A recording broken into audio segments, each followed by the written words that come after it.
In Memphis, Tennessee, a beloved 30-year-old woman captivated everyone with her warm heart, talent, and infectious personality. From a close-knit family, she infuses joy into the lives of all who cross her path. But one day, tragedy strikes suddenly, leaving a community reeling and grappling for answers. What happens when love becomes fatal? This is the Fatal Attraction Podcast with Her Final Fight.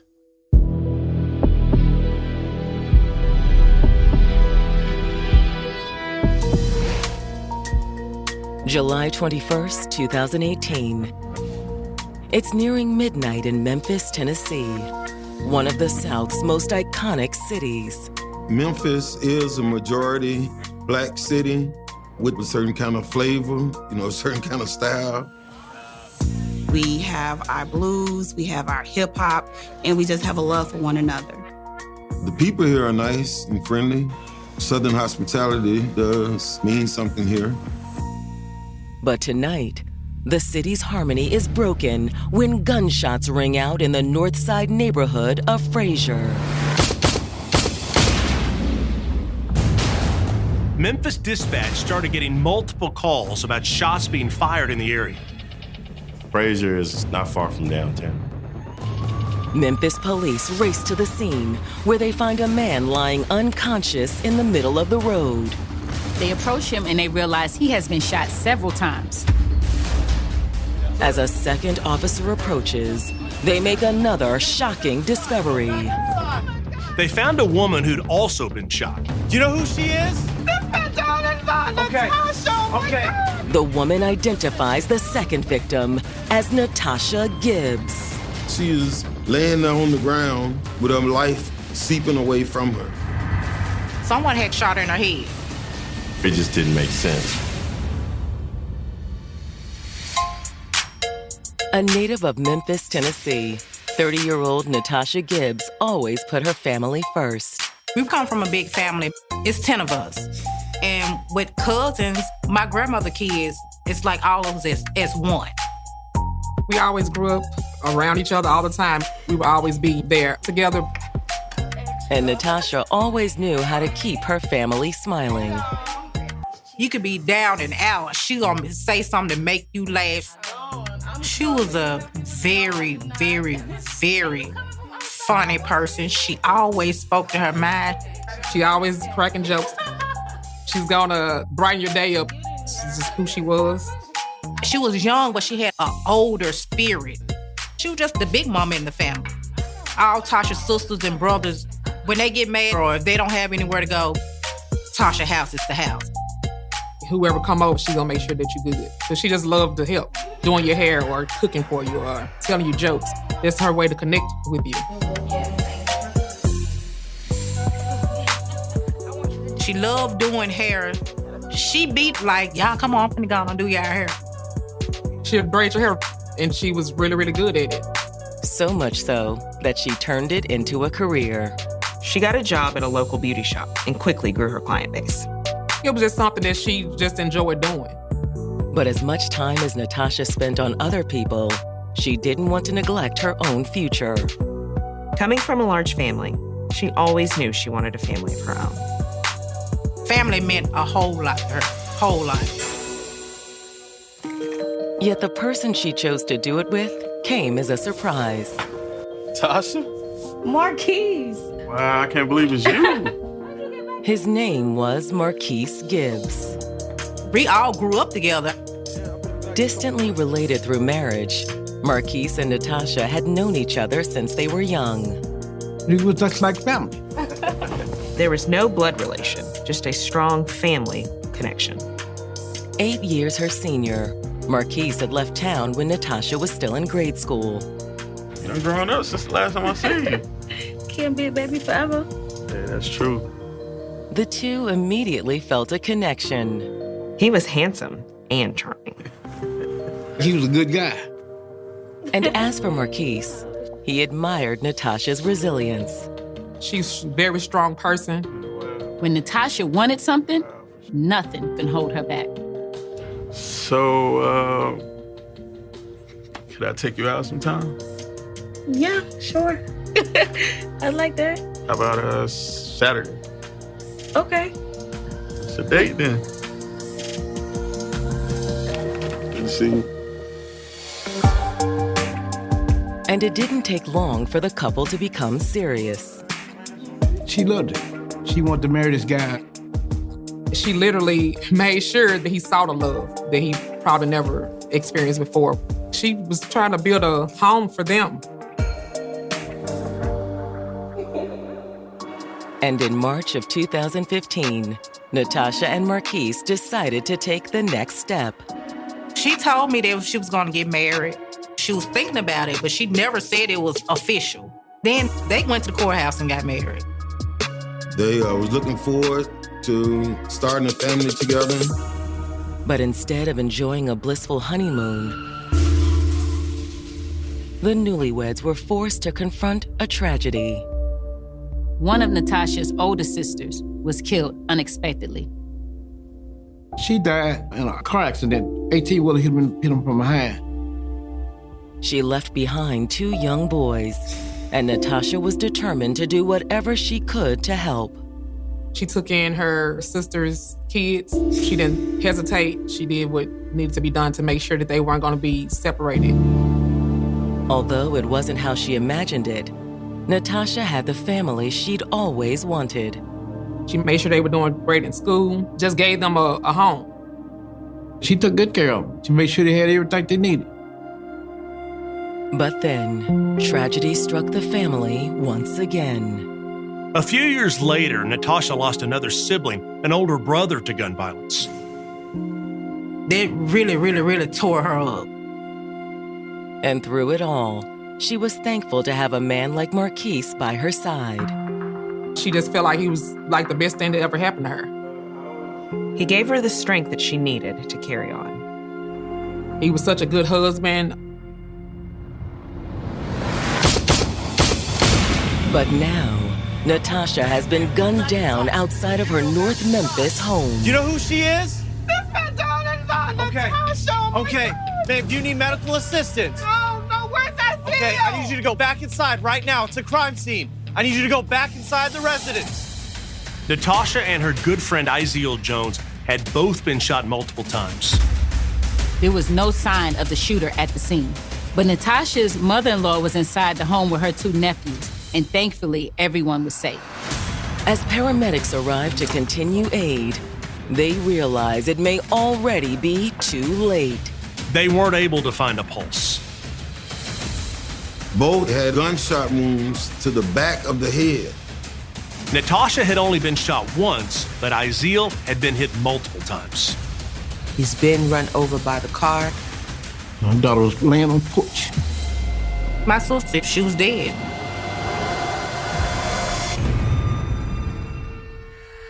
Stay tuned as this tragic story continues to unfold. This is the Fatal Attraction Podcast. Hey, what's up? This is Alfreda's with the Urban One Podcast Network. Let me introduce you to today's sponsor, Chamberlain University. There's a pattern among successful people in any industry. They surround themselves with the right support. And in healthcare, that support starts at Chamberlain University. For over 130 years, Chamberlain has been helping nurses and healthcare professionals fulfill their calling. It's the largest nursing school in the country, offering flexible learning, real mentorship, and a network of over 160,000 professionals. Because progress isn't just about working harder. It's about having the right people in your corner. You got this, and Chamberlain has got you. Get started at chamberlain.edu.Chamberlain University. Belong to something greater. Certified to operate by Chev. To all the HBCU students making moves, listen up. For over 20 years, McDonald's has been at the side of college hopefuls. And with over $1 million in funding this year through the Black and Positively Golden Scholarship, Mickey D's is helping HBCU students rise and flourish into their graduating roles. This scholarship season, get ready to take your place when you apply for a McDonald's Black and Positively Golden Scholarship. Visit mcdblackscholars.com to apply now. Applications close on April 25th, 2025. 30-year-old Natasha Gibbs was building a life she loved in spite of the hardship she'd suffered. She suffered and she came through all of it, still herself. She was a fighter. But now, police have found Natasha shot to death outside her North Memphis home, alongside a man named Izeal Jones. Izeal was the best friend of Natasha's older brother, Corey Evans, who'd also been killed in a shooting just 6 months earlier. Izeal had been a part of Natasha's family since they were children. He actually stayed with us until he got older. He just migrated into the family. Izeal was her god brother. For Tasha, this was a man who was a protector for her. Anytime anything went wrong, he was the one that she called on. He made her feel secure. While Natasha's mother-in-law begins contacting the rest of the family to let them know what's happened, homicide detectives arrive and start to search the scene for clues. We look for any type of evidence such as footprints, casings, blood trajectory.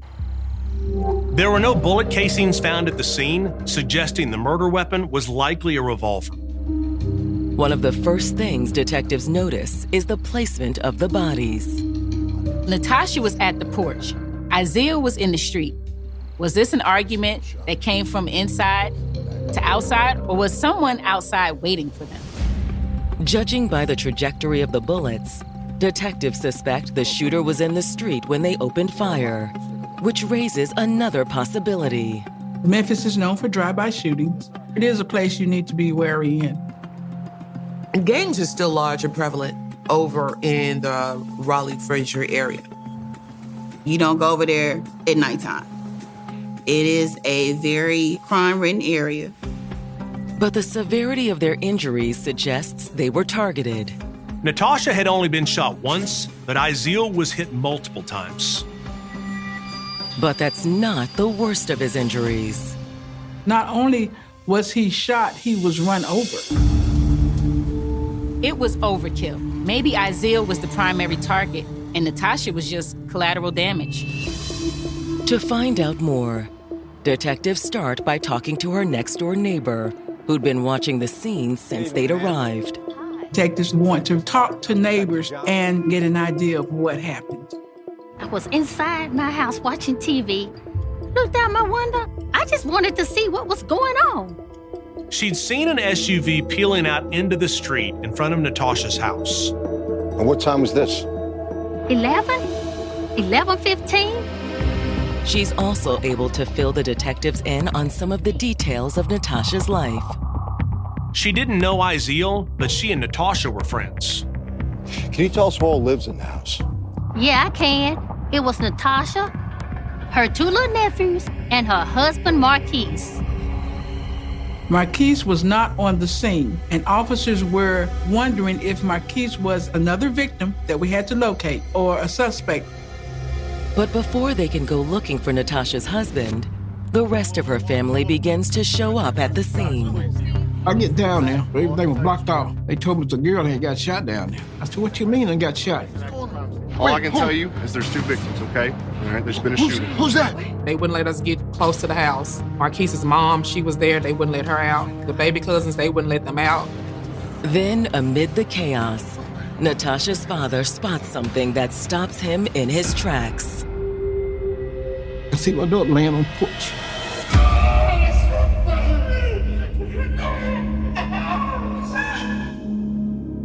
You can kind of see that they did have her covered. They wouldn't let me go up there. Tell my baby girl.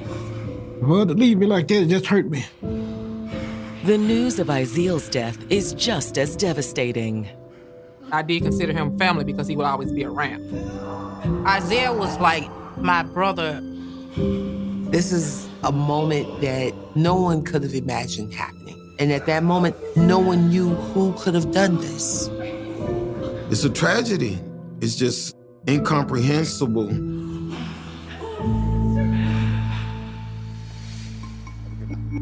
When detectives speak to Natasha's father, he says his daughter had gotten together with Izeal that night to plan a party.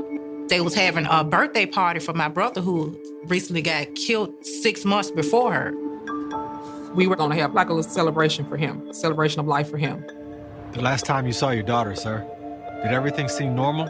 Honestly, it seems like something was bothering her. The day it happened, she was feeling real kind of down and out, and I didn't know what was wrong with her. He said she was not really being herself. She was kind of standoffish. So, Touch, what's wrong with you? She wouldn't talk to me. You don't have any idea what the problem was? No, I think it may have had something to do with the divorce. Natasha's father tells detectives his daughter is going through an ugly divorce. Marquise and Natasha were breaking up. They arguing had gotten intense. Marquise had moved out of the home. Stay with us as we delve deeper into the mystery. Don't miss what lies ahead. This is the Fatal Attraction Podcast.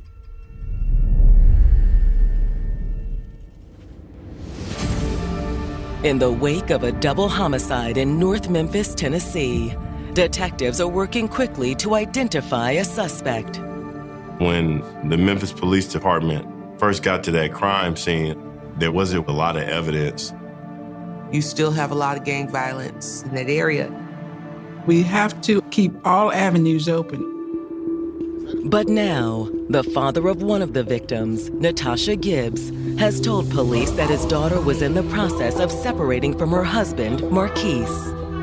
They were doing a lot of arguing. Plus, man, y'all can't get along. I want y'all to go your separate ways. They had agreed upon a consensual separation.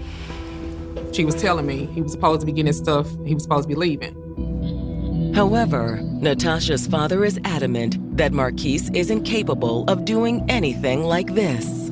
I never thought in the world that Marquise would do some crazy stuff. He was a respectable guy.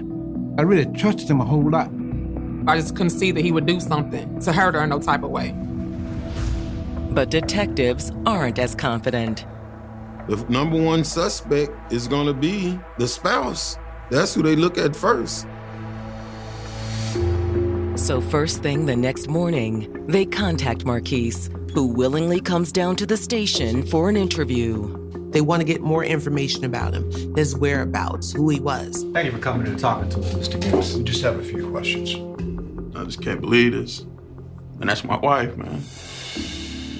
He seemed genuinely upset. He said even with everything going on between them, of course he still had feelings for Natasha. He's more than cooperative. He's giving as much information as possible. He said he grew up around Izeal too. They were like brothers. When police ask Marquise where he was the night before, he's quick to offer an alibi. Yeah, I've been staying with a friend in Whitehaven since we split up. Is that where you were last night? Yeah. He said they stayed up late playing video games and went to bed around midnight. And if that's true, there's no way he could have committed this crime. However, he may have another starting point for the detectives. He told them they should look into Izeal's past and criminal connections. Now, Izeal, he's been getting in trouble ever since I known him. What sort of trouble? Guns, drugs, you name it. If this was gang affiliated, if this was a retaliation, a crime, or a hit, you have to check those boxes. But before they wrap up their conversation, Marquise has one more tip for detectives. I don't know if this is anything, but I'm pretty sure Tasha was seeing other guys. He said he'd seen posts on her social media that indicated Natasha may have been talking to other men. If that's the case, it opened up a whole new slew of suspects for the detectives. I appreciate you coming down. After the interview, detectives get to work following up on Marquise's claims. Their first call was to a friend he had been staying with. He confirmed that Marquise was with him. So essentially, he ruled him out. Next, detectives file subpoenas for Natasha's phone records. They wanted to get a better look at her personal life, see who she had talked to, and if she was possibly dating someone new. They were planning to get a little bit more information to find out where she was in her head, what was going on. While they wait for the records to come in, detectives start digging into Izeal's past. They are thinking Izeal Jones may have had something come from his past because not only was he shot, he was run over. A background check reveals that Marquise wasn't lying about Izeal's criminal history. So Izeal had a rap sheet a mile long. Drugs, robbery, weapons. He spent years of his life behind bars. But what stands out most to detectives is a case that Izeal didn't serve time for. Years earlier, Izeal was investigated in connection to a gang-related murder in South Memphis. The case file showed that Izeal went with a group of men to get revenge on someone who had shot at them, and it turned into a shootout at an apartment complex parking lot. The shooters and their target all managed to escape unharmed, but they left a tragedy in their wake. A stray bullet killed an 11-year-old boy who was playing on a playground nearby. However, in the aftermath of the shooting, Izeal Jones went straight to the police. He was like, look, I was just with these guys. I didn't know what was getting ready to go on, and I didn't shoot anybody. Izeal was never charged, and his cooperation helped bring 3 other suspects to justice. Each of the shooters was found guilty, and for Izeal, it was a wake-up call. But had it left a target on his back? Obviously, you have to look at Izeal's background to see if there's a connection or if this was gang-affiliated. Was it retaliation? Vengeance has a way of messing with a lot of people. But detectives quickly run into a roadblock. All the men who were convicted in that shooting were still in prison, so there's no way that they could have killed Izeal themselves. They also pulled copies of the convicts' recent communications, but there was no evidence that they had recruited anybody from the outside to take revenge. Detectives are no closer to identifying a suspect. It was a dead end. At that point, they didn't have any other suspects on their radar. But that all changes when they receive an unexpected call. A man contacted detectives saying he had information about the murder. He wouldn't give his name, but he told them Natasha was keeping a secret. Marquise was right. She's been flirting with other people. But the caller claims that one of Natasha's relationships had gotten serious. The question remains, who is this man? Stay tuned for more of the Fatal Attraction podcast. Hey, what's up? This is Alfreda's with the Urban One Podcast Network. Let me introduce you to today's sponsor, Chamberlain University. There's a pattern among successful people in any industry. They surround themselves with the right support. And in healthcare, that support starts at Chamberlain University. For over 130 years, Chamberlain has been helping nurses and healthcare professionals fulfill their calling. It's the largest nursing school in the country, offering flexible learning, real mentorship, and a network of over 160,000 professionals. Because progress isn't just about working harder. It's about having the right people in your corner. You got this, and Chamberlain has got you. Get started at chamberlain.edu.Chamberlain University. Belong to something greater. Certified to operate by Chev. To all the HBCU students making moves, listen up. For over 20 years, McDonald's has been at the side of college hopefuls. And with over $1 million in funding this year through the Black and Positively Golden Scholarship, Mickey D's is helping HBCU students rise and flourish into their graduating roles.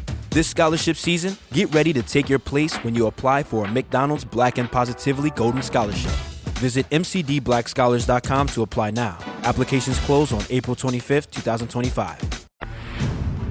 After the investigation into the murders of Natasha Gibbs and Izeal Jones had come to a standstill, Memphis detectives have just gotten a new lead from an anonymous caller. Natasha had been flirting with other people, so they're not sure if this could have been a crime of passion.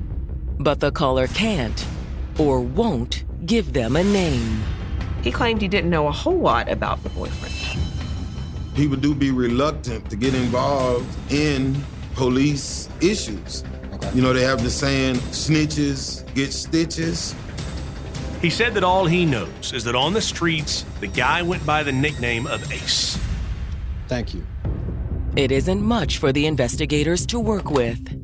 They go in and they try to get more information pinpointing this young man. But in a city like Memphis, it's a needle in a haystack. We're centrally located. You got Arkansas, you got Mississippi, you got Missouri, you got Kentucky, you got Georgia, you got all these different places that touch Memphis. But detectives are hopeful when Natasha's phone records come in. They looked through her recent calls and texts, and they realized nobody unusual was listed there. Nobody named Ace. So they reach out to her family. We did not know his role. There's always the option that they're either a suspect or a witness. They start asking questions of the family, trying to get a little bit more information. But none of them recognizes the name Ace either. They said if she was seeing anyone, they didn't know about it. And according to her sister Sharonda, Natasha may have been nervous to start dating with Marquise still in the picture. When the police spoke to Natasha's father, he didn't know the issues that was going on with his daughter's marriage. But Natasha's sister gave them a clear picture of what was really going on. He didn't like her hanging out with anybody without him there. He was jealous, very jealous at what she was doing, who she was speaking to. He was just that jealous type of person. Around certain people, he don't show it, but the people that be around all the time, they saw it. But Sharonda says it hadn't always been that way. In the beginning, they had the perfect marriage. To be honest, I was jealous of what they had going on. It was passion, it was emotion. They loved each other.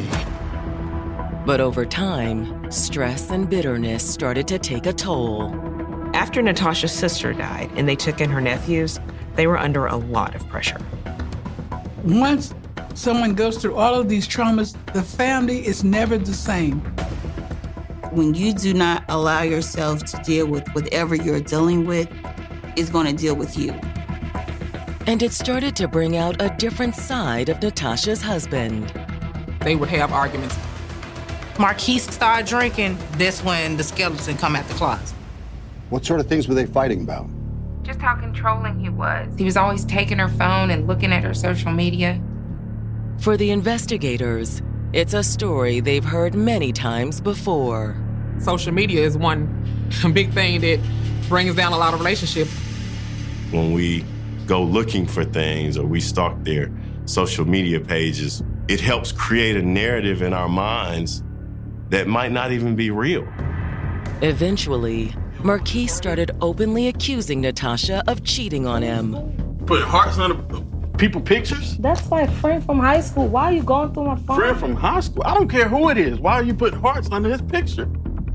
He was accusing her of a guy that she used to date way back in the days. It didn't even make sense because that guy was doing time. He has life in jail, so I don't, know how that would even work out. And the arguments only escalated. Every couple is gonna have a disagreement, but he was threatening her. I got something. Why are you going through my stuff? I got something for you. He busted all her windows out her car. And that really made my antennas go all the way up. Had Marquise's jealous rage driven him to commit murder? Something was going on in their relationship, and things weren't right. Natasha just was not acting like herself. It's like my sister was tired. Never mind having children, never mind trying to build this relationship. When it's not good, it's time to go. With her family's support, Natasha finally asked Marquise to leave. She told him she was done with him, and he ended up moving out. But while Natasha was trying to move on, Marquise refused to accept that their marriage was over. He's trying to get back together. He had been calling her and showing up at the house unannounced. Still, her family wasn't convinced Marquise could be responsible. Until her sister saw a shocking post on Natasha's social media. I was on Facebook just scrolling, and my sister had just made a post on Facebook days before. What Natasha wrote sent a chill down her spine. She said, if something happened to me, my husband did it. Stay tuned as this tragic story continues to unfold. This is the Fatal Attraction Podcast. Hey, what's up? This is Alfreda's with the Urban One Podcast Network. Let me introduce you to today's sponsor, Chamberlain University. There's a pattern among successful people in any industry. They surround themselves with the right support. And in healthcare, that support starts at Chamberlain University. For over 130 years, Chamberlain has been helping nurses and healthcare professionals fulfill their calling. It's the largest nursing school in the country, offering flexible learning, real mentorship, and a network of over 160,000 professionals. Because progress isn't just about working harder. It's about having the right people in your corner. You got this, and Chamberlain has got you. Get started at chamberlain.edu.Chamberlain University. Belong to something greater. Certified to operate by Chev. To all the HBCU students making moves, listen up. For over 20 years, McDonald's has been at the side of college hopefuls. And with over $1 million in funding this year through the Black and Positively Golden Scholarship, Mickey D's is helping HBCU students rise and flourish into their graduating roles. This scholarship season, get ready to take your place when you apply for a McDonald's Black and Positively Golden Scholarship. Visit mcdblackscholars.com to apply now. Applications close on April 25th, 2025. Detectives have just learned that in the months before she was killed, Natasha Gibbs' relationship with her husband Marquise had devolved into hatred and jealousy. He started accusing her of sleeping with other men. He broke the windows out of that car. Detectives had crossed Marquise's name off their suspect list early in the investigation. But now they're not so sure after hearing about a recent social media post made by Natasha. It said if something happens to me, my husband did it. Can you send that to us? Yeah, of course. All right, Sharonda, thank you. We'll be in touch. Thank you. They're beginning to put pieces together, and they're realizing that the culprit could have been Marquise after all. They become even more convinced when they try to bring Marquise in for a second round of questioning. They're trying to reach him. They're trying to call him. Marquise wasn't answering his phone. Now it's a question about his whereabouts. Where could he be?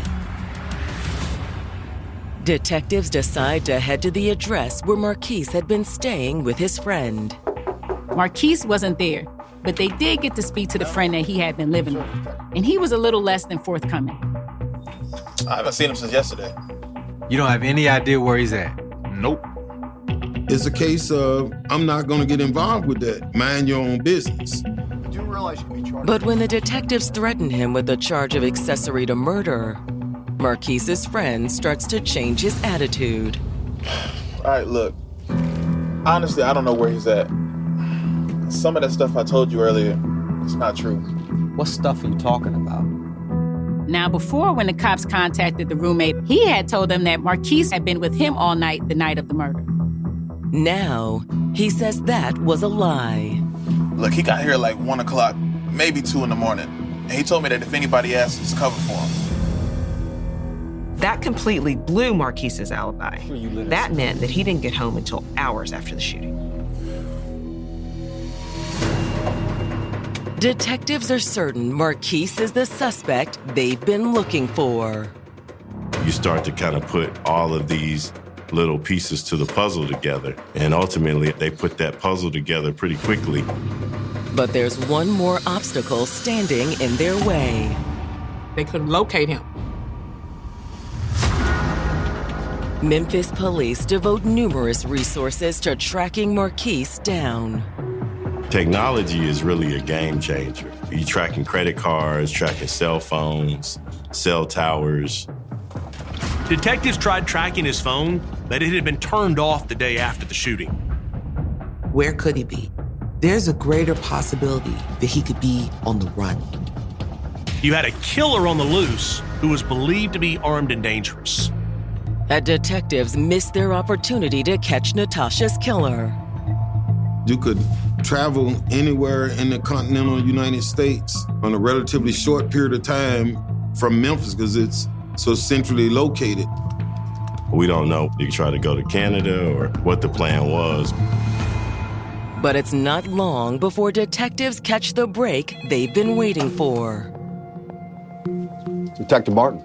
Police in Milwaukee contacts the police to let them know that Marquise is there. A hotel manager was trying to have a man thrown out because he had been causing disturbances. And when the police arrived, they ran a check on the guest's name. That's when they saw he was wanted in Tennessee. Thank you very much. The Milwaukee police react immediately. Armed officers quickly descend on the hotel where Marquise is staying. They not only have the police, they also have the FBI that are involved. They have their tactical squad that becomes involved as well. And when the moment is right, they make their move. They made their presence known. There was a standoff for like 20 minutes before Marquise realized there was no way out, and he finally turned himself in. When the arrest is broadcast on the news, it's a moment of celebration for Natasha and Izeal's loved ones. We saw it on TV. We were watching on TV once they got him caught. I was extremely happy, relieved at that point. Once they have him in custody, he is extradited straight to Memphis. But when detectives sit down to interrogate Marquise, it doesn't go as expected. Marquise explains to the police that his intention was not to go to the house to hurt anyone. He said it was Izeal that started shooting. He was trying to plead self-defense.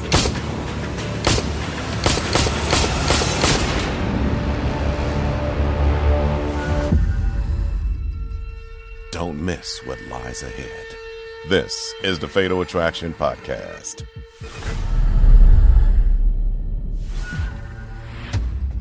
After police discovered him in Milwaukee, Wisconsin, Marquise Gibbs has been arrested for the murders of his wife, Natasha, and her godbrother, Izeal Jones.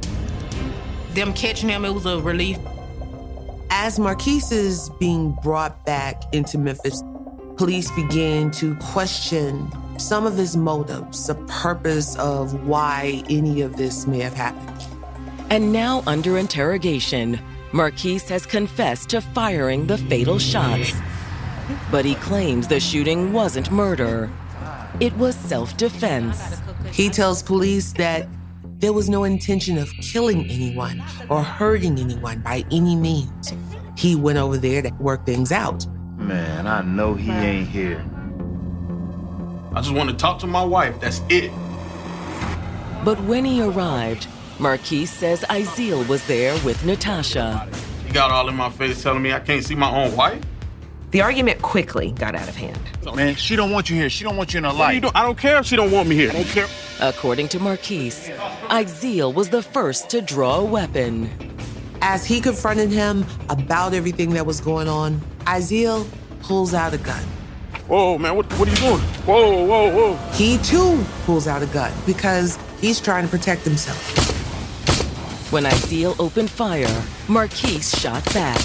Izeal basically ends up shooting, and he ducks and he tries to hit Izeal. But in the process, he hit Natasha. I never meant to hurt Natasha. I never wanted any of this. He said Izeal was the one who started the gunfight. Izeal was the one to blame. He said he's protecting himself. That's how Izeal gets shot, as well as his wife. After the dust had settled, Marquise says he panicked.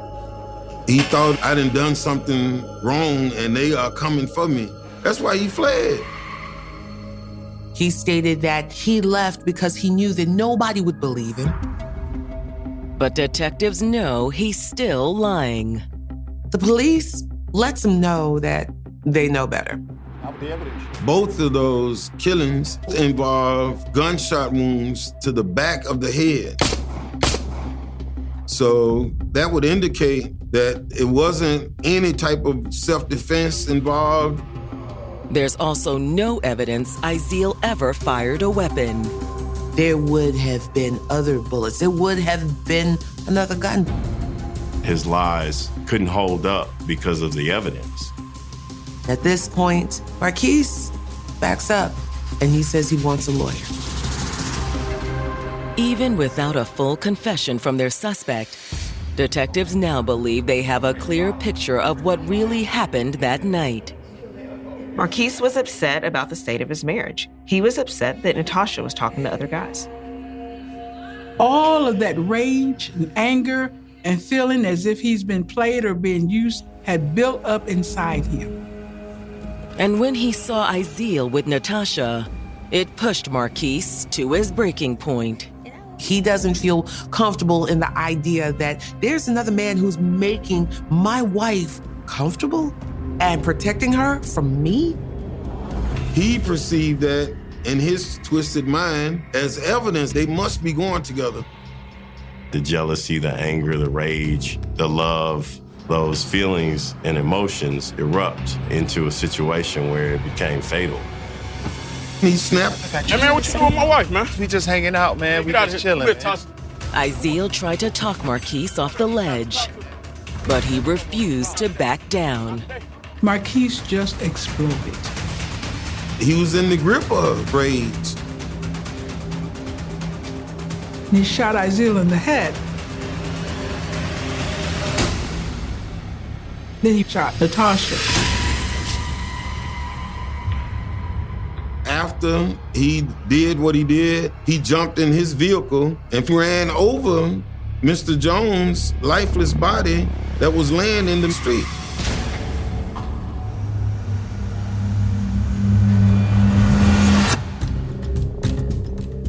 Stand up. Charged with 2 counts of first-degree murder, Marquise Gibbs now faces the possibility of spending the rest of his life in prison. He had already admitted to shooting Iziel and Natasha, so there was only one question the jury had to consider: whether or not it was self-defense. With so much evidence stacked against him, Marquise doesn't like his chances. This was not just some spontaneous act. The fact that he did bring his weapon with him, and for him to flee the state like that is an indication that he knew what he had done was wrong, was dead wrong. There's nothing that would exonerate or excuse his actions on that day. So in the end, he decides to cut a deal. The prosecutors agreed to reduce the charges to second-degree murder. Mr. Gibbs received a plea bargain that involved him being sentenced to 35 years in the penitentiary. For the families of his victims, it's not long enough. I was in court the day it happened. I looked at him, he wouldn't say nothing. He told his family that he was sorry for what they put us to, but we wasn't good with that at all.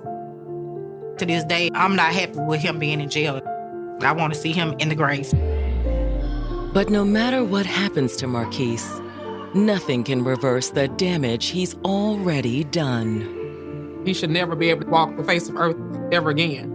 Not only did he take her, he took her soul, he took her spirit, he took her everything. Tasha was a blessing to everybody. That was a part of my heart. I miss her very much.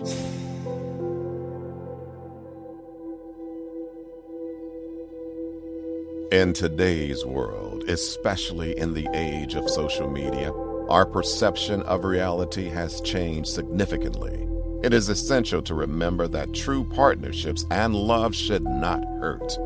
Tragically, Natasha Gibbs, a beloved aunt, daughter, family member, and friend, was taken from us far too soon.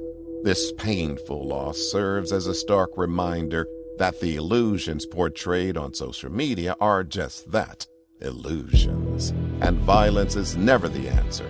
The warmth of Natasha's spirit will be missed by all whose lives she touched, serving as a constant reminder of the love and joy she shared so freely. Coming up on the next episode of the Fatal Attraction Podcast.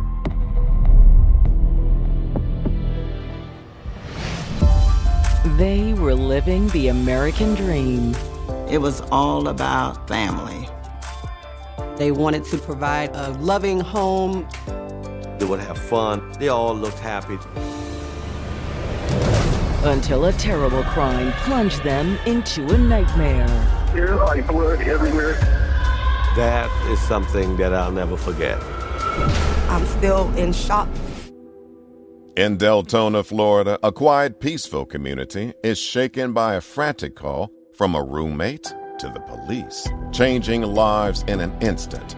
How can life shift so dramatically when you seem to be living the American dream?